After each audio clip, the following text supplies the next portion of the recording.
Official weight 139.3.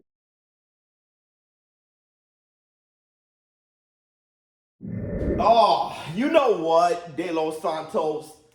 Good shit, De Los Santos. Good for you. Good for you. I'm not sure you guys know, but for those who don't, the fight between Keyshawn Davis and Edwin De Los Santos tomorrow is canceled. If you don't know or have been hiding under a rock, Keyshawn Davis came in overweight by over 3 pounds. All right, and when that happened, they had to renegotiate because Keyshawn Davis, he broke the contract, right, by coming in over the contractual weight limit. So they were negotiating and they didn't come to an agreement, so the fight is canceled. And this is the latest. All right, this is from Ring Magazine, Mike Coppinger. It says, according to the Ring's Keith Idek and Mike Coppinger, the two sides initially agreed to move forward with the fight under a second-day weigh-in limit of 149.5 pounds for Keyshawn Davis. All right, so there was a limit for the rehydration. Okay, fine. Initially, that's what they came to agreeing to. Edwin De Los Santos and his team then changed course and decided not to go through with the fight due to safety concerns. The sides were also negotiating a financial penalty for Davis to forfeit a 6-figure sum to De Los Santos. All right, there was another statement from Samson Lukowitz. It says, we negotiated 10 pounds more money, but we concluded that Davis never tried to make the weight. He was dancing on the scale. I didn't want what happened to Haney and Garcia to happen, so we canceled the fight. Listen, congratulations to Edwin De Los Santos, to his team. Shame on the businessman, Keyshawn Davis. That is bad business. But I want to focus on Edwin De Los Santos here. De Los Santos, I am seeing De Los Santos as a hero in this moment. And here's why. He's brave. His team was very brave. And they learned from one fight in particular, Haney and Garcia, where Ryan Garcia comes in overweight by 4 pounds or something like that. 3 to 4 pounds, I forgot. Excuse me if I forgot, but I think it was 4 pounds maybe. And Devin, the American Dream Haney, he decided to go on with the fight, and you guys saw what happened. But Ryan Garcia did pop dirty for Osterine, so the fight was ruled a no contest.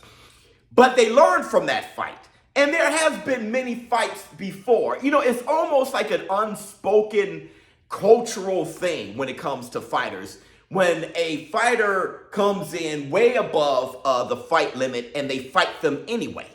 Now, many times the fighter will be stripped and they lose the belt, but the fighter who's actually in danger, the op, tends to do it anyway. It's kind of like this unspoken rule. There's a lot of things, though. You don't want to look like a coward, all right? Also, there's pressure there's going to be a fan base there. You have your money that, you're fighting for. Also, you don't want to waste all this time preparing for the fight. You pay for nutritionists, you got your coach, you guys train for 8 weeks, you put a game plan together, and it feels like a wasted effort. So you go on anyway and put yourself in harm's way. You put yourself in danger, and you're in danger because you made the weight. In Devin Haney's case, he made the weight against Ryan Garcia, and he looked terrible, right? He looked drained, if you guys remember. De Los Santos, he looked cheeky, pause himself. He looked drained, all right? And he fought to make the weight. And they say, a lot, it was the attitude of Keyshawn. Like, he got up there dancing, very cocky about it, because I think he understood the unspoken thing or that fighters do. I mean, they're going to take the fight anyway. Hell, Keyshawn Davis, he did it himself against Lemos. Lemos came in a whole different weight class, right? A whole different weight division. Then he rehydrated to like a middleweight. It was ridiculous. Keyshawn went on with it, and I think he thought, De Los Santos is going to do the same damn thing, so why even try? I think that is why I'm calling Edwin De Los Santos a hero here. to stop that shit. We have many situations like that. You have Orlando Salido versus Lomachenko. And the reason I bring that up, Lomachenko, he just retired this week. So I think, this is fantastic. This is a fantastic example to bring up where Orlando, he also got stripped of his title. He didn't care. He came in overweight. And that was Lomachenko's first loss. And everybody always bring that up. And he lost to Orlando Salido. Well, he came in way overweight, right? When he fought Lomachenko. Lomachenko was still outboxing him, and Orlando was hitting him low and everything. Just dirty maneuvers. And everybody's response to that is, you shouldn't have taken the fight then. Same thing with Devin Haney and Ryan Garcia. I've even said myself, well, it was that big of a deal. You should have taken the fight. Well, it's usually not that easy, okay? And I know that myself. It's just the pressure of the moment, which is why you can't help but to blame those who missed the weight. You blame Ryan Garcia for missing the weight by that much and not giving a shit. You blame Orlando Salido. You blame Lemos, and you blame Keyshawn. But at the end of the day, it's the responsibility of both to make the fight happen. And De Los Santos putting his health in danger and all those things against a guy who really can give a shit. He's like, you're going to fight me because I'm the apple card, all right? It's a very cocky thing. And I think Keyshawn deserves this humble pie. I really do. You're going to have to eat that up, brother. And, just moving forward to actually be the businessman. He probably can't fight at 135 anymore. He did say himself he was having a hard time making weight, but he didn't, by all means, try to make the weight. He ended up kind of like quitting on it. Ryan Garcia did the same thing. He just kind of quit on it. Lemos did the same thing.